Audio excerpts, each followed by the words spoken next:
KaraokeBooks. Gulliver's Travels. Written by Jonathan Swift. Audiobook. Part 3, Chapter 8. A further account of Glubbdubdrib. Ancient and modern history corrected. Having a desire to see those ancients who were most renowned for wit and learning, I set apart one day on purpose. I proposed that Homer and Aristotle might appear at the head of all their commentators, but these were so numerous, that some hundreds were forced to attend in the court, and outward rooms of the palace. I knew, and could distinguish those two heroes, at first sight, not only from the crowd, but from each other. Homer was the taller and comelier person of the two, walked very erect for one of his age, and his eyes were the most quick and piercing I ever beheld. Aristotle stooped much, and made use of a staff. His visage was meagre, his hair lank and thin, and his voice hollow. I soon discovered that both of them were perfect strangers to the rest of the company, and had never seen or heard of them before. And I had a whisper from a ghost who shall be nameless, that these commentators always kept in the most distant quarters from their principals, in the lower world, through a consciousness of shame and guilt, because they had so horribly misrepresented the meaning of those authors to posterity. I introduced Didymus and Eustathius to Homer, and prevailed on him to treat them better than perhaps they deserved, for he soon found they wanted a genius to enter into the spirit of a poet. But Aristotle was out of all patience with the account I gave him of Scotus and Ramus, as I presented them to him, and he asked them, whether the rest of the tribe were as great dunces as themselves? I then desired the governor to call up Descartes and Gassendi, with whom I prevailed to explain their systems to Aristotle. This great philosopher freely acknowledged his own mistakes in natural philosophy, because he proceeded in many things upon conjecture, as all men must do, and he found that Gassendi, who had made the doctrine of Epicurus as palatable as he could, and the vortices of Descartes, were equally to be exploded. He predicted the same fate to attraction, whereof the present learned are such zealous assertors. He said, that new systems of nature were but new fashions, which would vary in every age, and even those, who pretend to demonstrate them from mathematical principles, would flourish but a short period of time, and be out of vogue when that was determined. I spent 5 days in conversing with many others of the ancient learned. I saw most of the first Roman emperors. I prevailed on the governor to call up Heliogabalus's cooks to dress us a dinner, but they could not show us much of their skill, for want of materials. A helot of Agesilaus made us a dish of Spartan broth, but I was not able to get down a second spoonful. The two gentlemen, who conducted me to the island, were pressed by their private affairs to return in 3 days, which I employed in seeing some of the modern dead, who had made the greatest figure, for 200 or 300 years past, in our own and other countries of Europe. And having been always a great admirer of old illustrious families, I desired the governor would call up a dozen or two of kings, with their ancestors in order for 8 or 9 generations. But my disappointment was grievous and unexpected. For, instead of a long train with royal diadems, I saw in one family 2 fiddlers, 3 spruce courtiers, and an Italian prelate. In another, a barber, an abbot, and 2 cardinals. I have too great a veneration for crowned heads, to dwell any longer on so nice a subject. But as to counts, marquises, dukes, earls, and the like, I was not so scrupulous. And I confess, it was not without some pleasure, that I found myself able to trace the particular features, by which certain families are distinguished, up to their originals.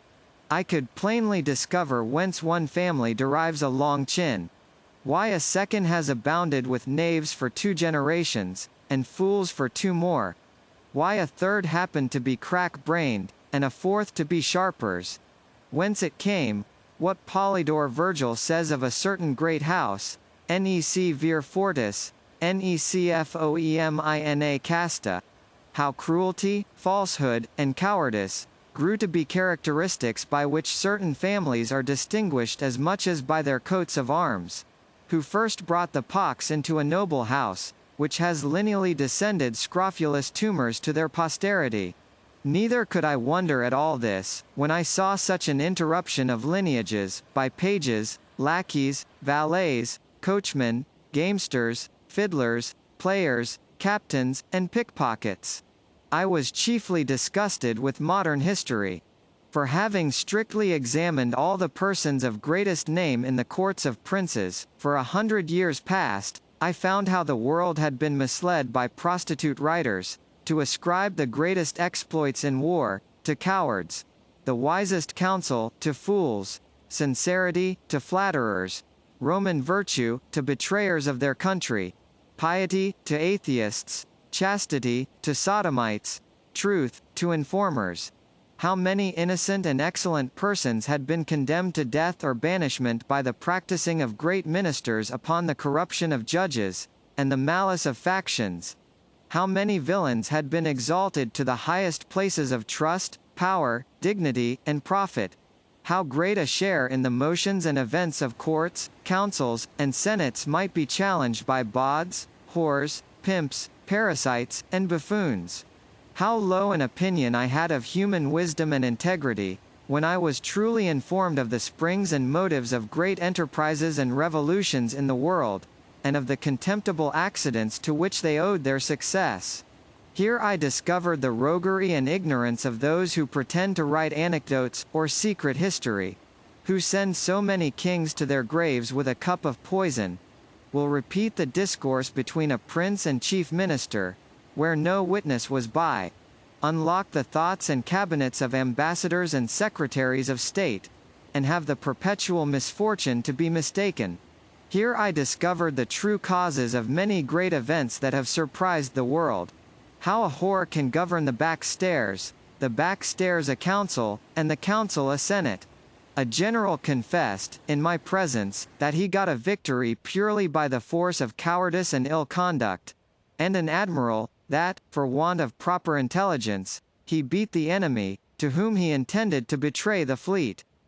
3 kings protested to me, that in their whole reigns they never did once prefer any person of merit, unless by mistake, or treachery of some minister in whom they confided. Neither would they do it if they were to live again. And they showed, with great strength of reason, that the royal throne could not be supported without corruption, because that positive, confident, restive temper, which virtue infused into a man, was a perpetual clog to public business. I had the curiosity to inquire in a particular manner, by what methods great numbers had procured to themselves high titles of honor, and prodigious estates, and I confined my inquiry to a very modern period. However, without grating upon present times, because I would be sure to give no offense even to foreigners, for I hope the reader need not be told, that I do not in the least intend my own country. In what I say upon this occasion, a great number of persons concerned were called up, and, upon a very slight examination, discovered such a scene of infamy, that I cannot reflect upon it without some seriousness. Perjury, oppression, subornation, fraud, pandarism, and the like infirmities, were among the most excusable arts they had to mention, and for these I gave, as it was reasonable, great allowance.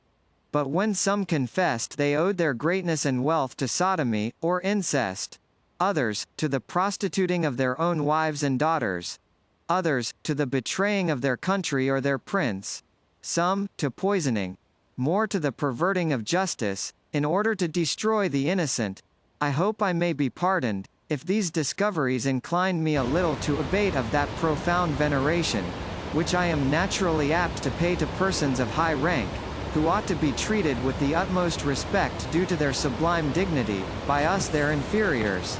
I had often read of some great services done to princes and states, and desired to see the persons by whom those services were performed. Upon inquiry I was told, that their names were to be found on no record, except a few of them, whom history has represented as the vilest of rogues and traitors.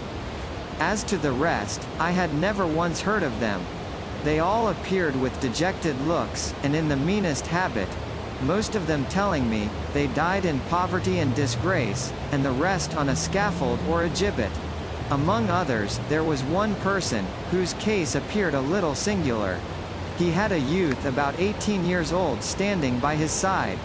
He told me he had for many years been commander of a ship, and in the sea fight at Actium had the good fortune to break through the enemy's great line of battle, sink 3 of their capital ships, and take a 4th, which was the sole cause of Antony's flight, and of the victory that ensued. That the youth standing by him, his only son, was killed in the action. He added, that upon the confidence of some merit, the war being at an end, he went to Rome, and solicited at the court of Augustus to be preferred to a greater ship, whose commander had been killed. But, without any regard to his pretensions, it was given to a boy who had never seen the sea, the son of Libertina, who waited on one of the emperor's mistresses. Returning back to his own vessel, he was charged with neglect of duty, and the ship given to a favorite page of Publicola, the vice-admiral. Whereupon he retired to a poor farm at a great distance from Rome, and there ended his life. I was so curious to know the truth of this story, that I desired Agrippa might be called, who was admiral in that fight. He appeared, and confirmed the whole account, but with much more advantage to the captain, whose modesty had extenuated or concealed a great part of his merit. I was surprised to find corruption grown so high and so quick in that empire, by the force of luxury so lately introduced, which made me less wonder at many parallel cases in other countries, where vices of all kinds have reigned so much longer, and where the whole praise, as well as pillage, has been engrossed by the chief commander, who perhaps had the least title to either. As every person called up made exactly the same appearance he had done in the world, it gave me melancholy reflections to observe how much the race of humankind was degenerated among us within these 100 years past. How the pox, under all its consequences and denominations, had altered every lineament of an English countenance, shortened the size of bodies, unbraced the nerves, relaxed the sinews and muscles, introduced a sallow complexion, and rendered the flesh loose and rancid. I descended so low, as to desire some English yeoman of the old stamp might be summoned to appear, once so famous for the simplicity of their manners, diet, and dress, for justice in their dealings, for their true spirit of liberty, for their valor and love of their country. Neither could I be wholly unmoved, after comparing the living with the dead, when I considered how all these pure native virtues were prostituted for a piece of money by their grandchildren, who, in selling their votes and managing at elections, have acquired every vice and corruption that can possibly be learned in a court.